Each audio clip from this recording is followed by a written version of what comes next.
insane the city was. And, of course, MJ.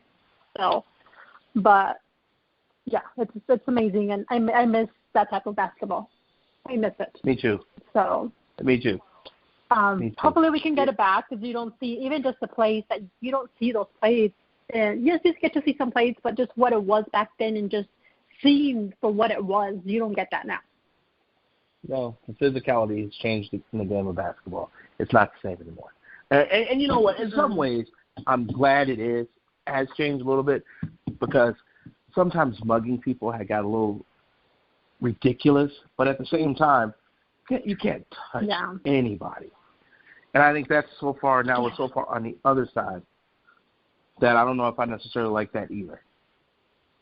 Yeah, that's what I don't like, and that's what's driven me away from basketball in a sense, and not as much as a fan. Is that it's like you can't even graze a player because now you have a foul, or you can't bump them because now it's a technical. And it's like you're taking the fun and the enjoyment out of the game. That's what basketball is, going up against each other, having the bump here and there. Yes, it's derby, and I remember a special game that involved Nash and the Suns and playoffs and all of that. I won't go into the details of it, but, you and I, of course, and many fans out there know, but that got a little escalated. When Robert Horry bumped Steve Nash, and then Amari Stoudemire forgot the rules and ran off the bench, and the Suns hated David Stern the rest of his life because they said he cheated him out of the playoffs because they would have played the Cleveland Cavaliers, who had Booby Gibson at guard, and they probably would have beat LeBron and won a title and brought it home to Phoenix. Is that what we're not going to talk about? That's one of them. Another one, there's a few there's very things out there. I don't know. There's a few things out there. But one specific one is, I believe it was the Spurs and Nash, that game where he busted his nose. Yep. Oh, that game too. And I won't bring that up. I won't bring any of that up. So, just, putting that out there. But,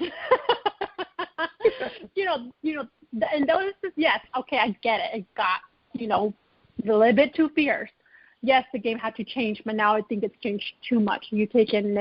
Take so much out of the game. Yes, okay, have it up to a certain extent, but can we just bring some of that back again? That's all I have to say. With you. So, talking about taking things back, there was the NBA announced that they will be possibility of the salaries being cut for the players if the season does end up coming to an end and they don't play out. Yep. So. Yep.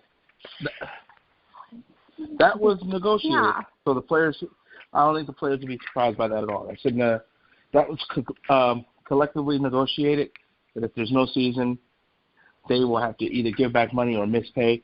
And if there's no job, if there's no work, I mean, I'm not mad at the NBA for that. I would just worry about players that don't spend their money well. And what creek will they be up if they, spent more than they actually made, which is sometimes hard to believe, but there's this misnomer that everyone that plays in the NBA makes $50 million a year because it's not true. It's simply not true. So if you make $600,000 a year, that is great money. Don't get me wrong. But after taxes, agent fees, lawyer fees, you're still probably bringing home about $400,000. The problem is a lot of times you think that's going to be your salary and that's what you can live off of, and it's not.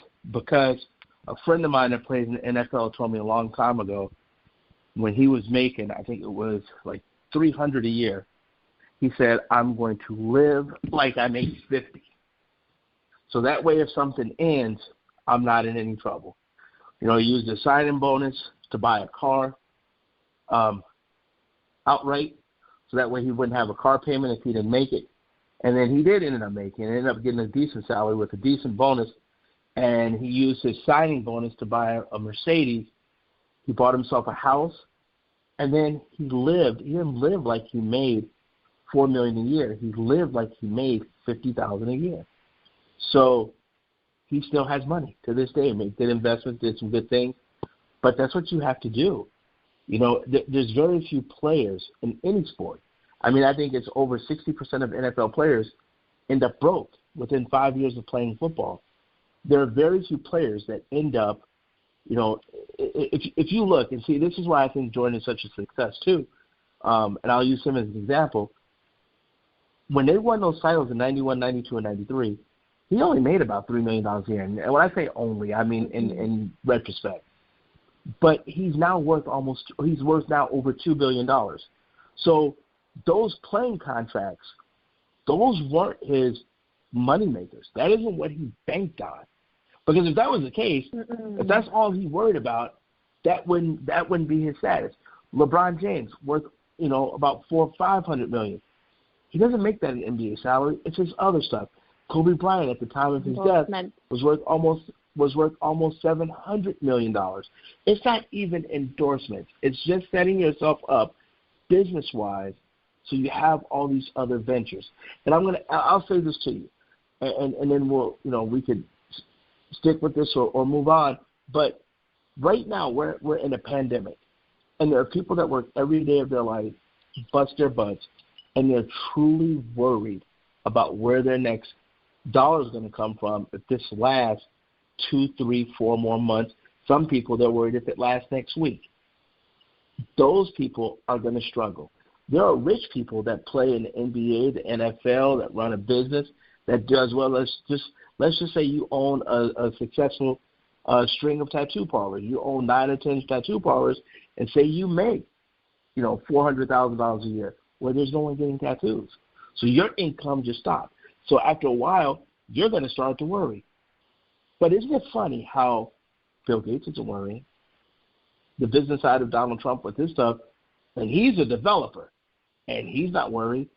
Bezos isn't worried.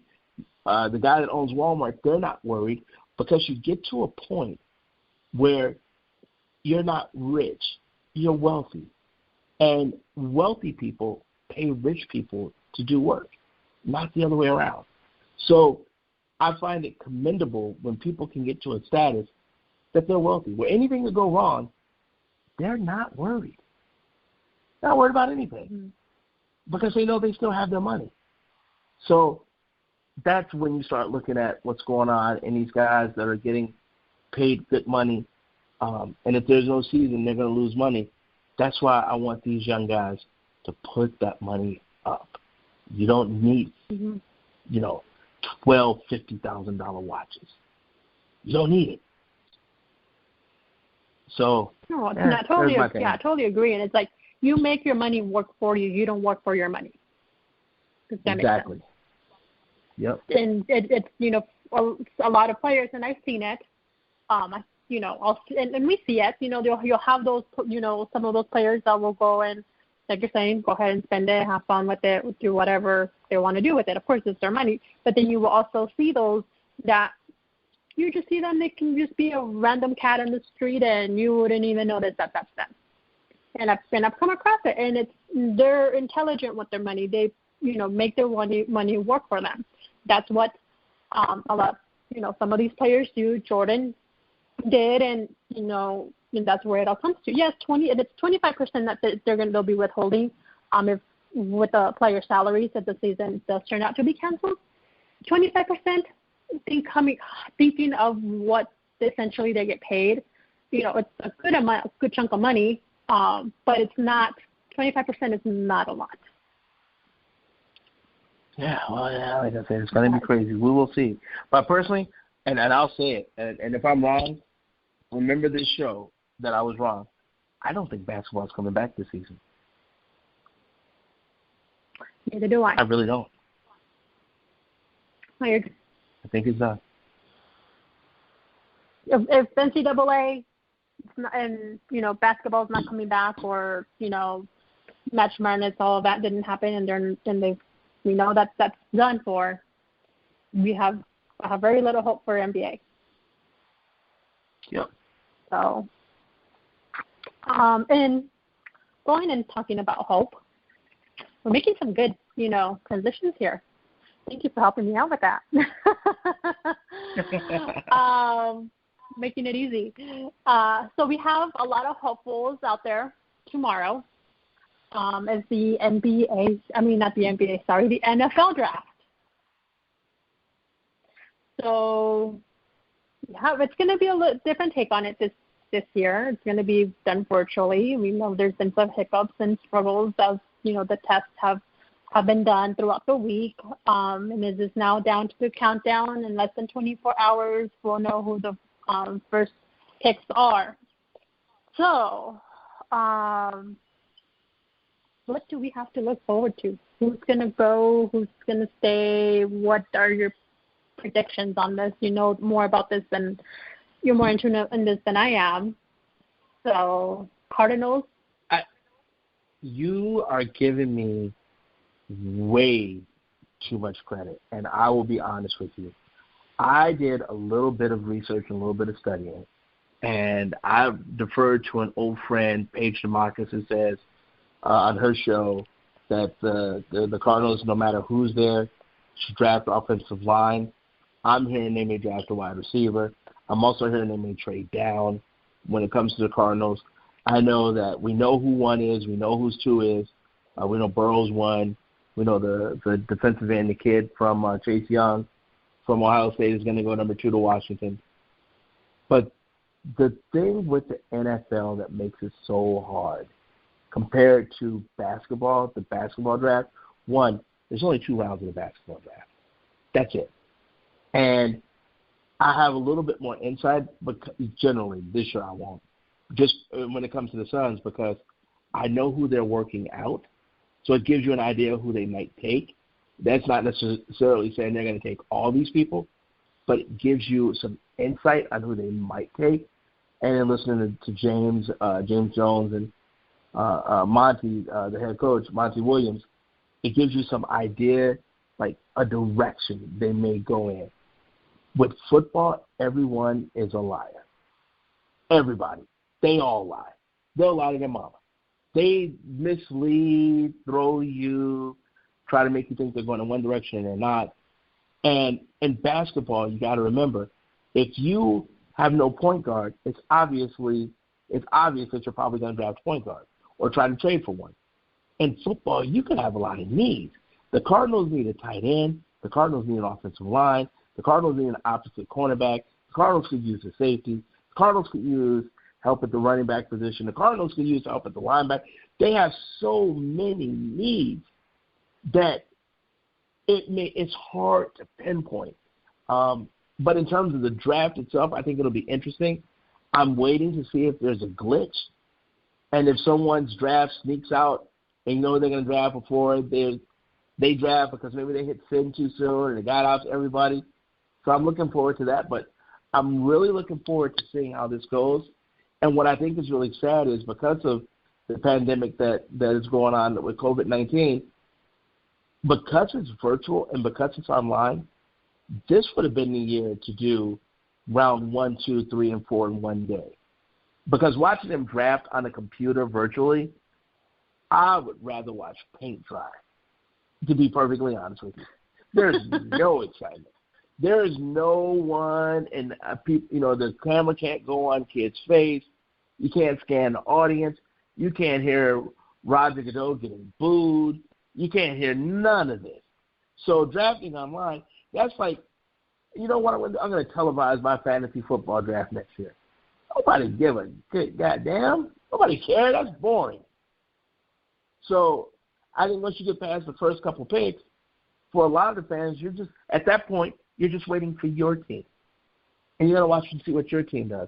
But why do I want to sit online? I don't care who the Giants draft. If you're a Bears fan, and I'm a Bears fan, they don't have a number 1 pick. Why don't I want to watch the draft tomorrow? Now, we do sports, so I have to. But if I'm just an average fan, if the Cardinals can have a first-round pick and that's your favorite team, you want to watch it? For what? Doesn't impact you? Who cares? Kick rocks. Yeah, but for me, you have a point, and one of the things that I'm really curious about how this draft